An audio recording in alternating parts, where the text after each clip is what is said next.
हमने हुस्न के अलावा कुछ नहीं देखा।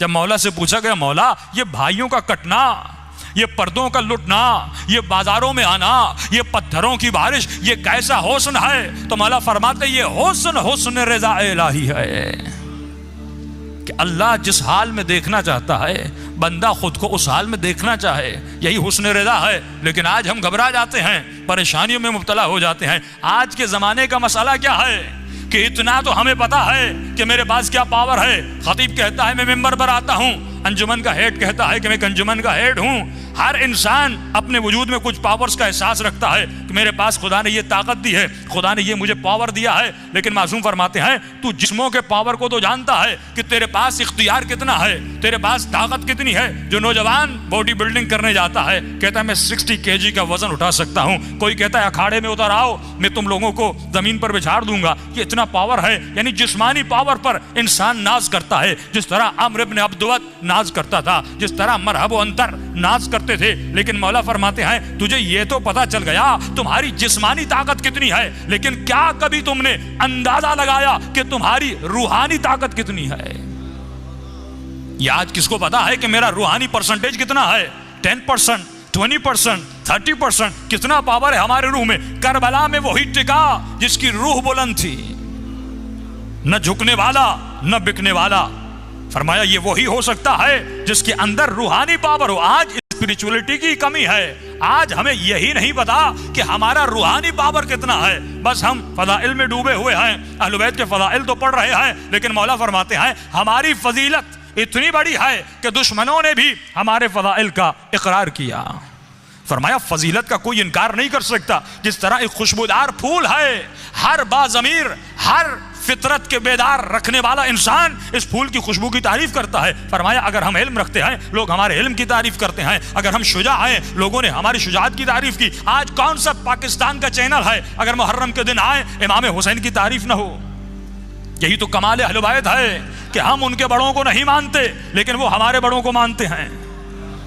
क्योंकि ये फजीलत अहले बैत है कि हम भी मानते हैं, जो नहीं मानते हमें लेकिन हमारे बुजुर्गों को मानते हैं, क्योंकि वो फदाइल से भरे हुए थे। कोई इनकार नहीं कर सकता कि मौला अली शुजा नहीं थे, कोई इनकार नहीं कर सकता कि मौला अली साबिर नहीं थे, कोई इनकार कर नहीं सकता कि इमाम हुसैन शुजा नहीं थे, कोई सखावत हसन इब्न अली का इनकार नहीं कर सकता, कोई छठे इमाम के इल्म का इनकार कर नहीं सकता। फरमाया क्योंकि ये वो चिराग थे, जब चिराग जलता है तो सिर्फ घर वालों तक रोशनी नहीं जाती, रोशनी दूर तक भी जाती है। फरमाया हम वो चिराग थे जिन्होंने दुनिया को अपने उलूम से रोशन किया, अपनी शुजाअत से रोशन किया। तो मौला फरमाते हैं हमारे फदाइल को सब मानते हैं, लेकिन फरमाया मसला आकर वहां पर क्लियर होता है, हक व बातिल की शिराज वहां पर होती है जब कोई हमारे फदाइल को भी मानता है और हमारी बातों पर भी अमल करता है, हमारे फरामीन पर भी अमल करता है। आज मसला यह है कि अहले बैत की मजालिस में तो सब आ रहे हैं, लेकिन हमारा तर्ज जिंदगी, हमारा लाइफ स्टाइल ऐसा रही जैसा अहले बैत देखना चाहते हैं।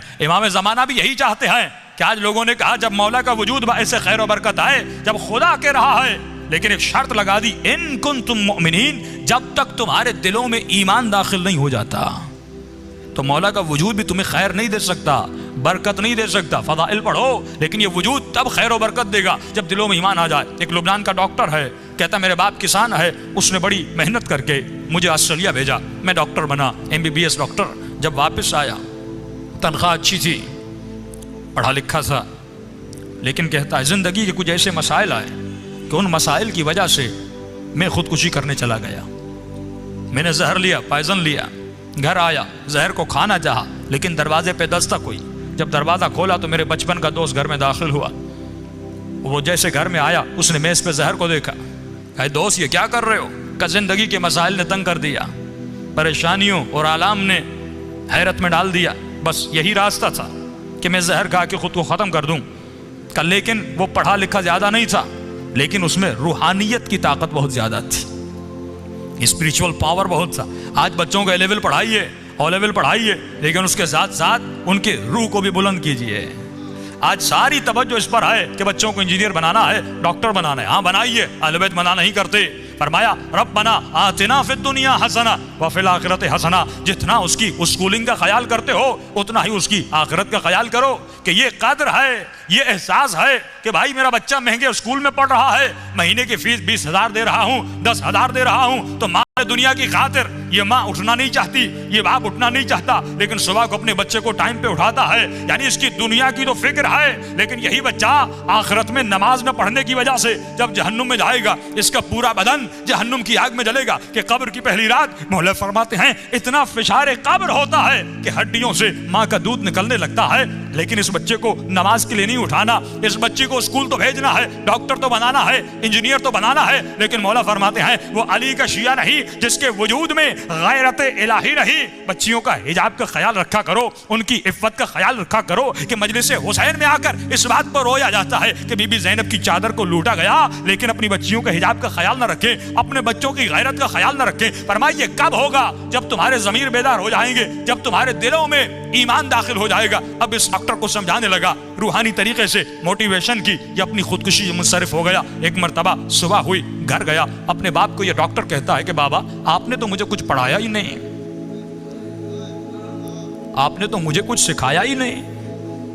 तो बाप गुस्से में आकर कहता है अय एहसान फरामोश, मैंने इतने पैसे खर्च किए, इतना बड़ा डॉक्टर बना, आज इतने पैसे कमा रहा है, इसकी बजाय कि मेरा शुक्रिया अदा करता, आज ये कहते हो कि मैंने तुझे पढ़ाया नहीं, मैंने तुझे सिखाया नहीं। कि बाबा आपने जितना कुछ मुझे पढ़ाया था, अगर कल रात में जहर खा लेता मेरा जनाजा आपके सामने होता। कहाँ गया पढ़ना, कहाँ गया लिखना, कहाँ गई जॉब्स। लेकिन कहता है ऐ काश वो मेरा दोस्त आपसे मिलता और मैं आपसे मिला था, वो ज़्यादा पढ़ा लिखा नहीं था, इतना बड़ा डॉक्टर इंजीनियर नहीं था, लेकिन अल्लाह ने उसके अंदर रूहानियत की ताकत रखी थी। कितने मसाइब व आलाम है अहले बैत पे।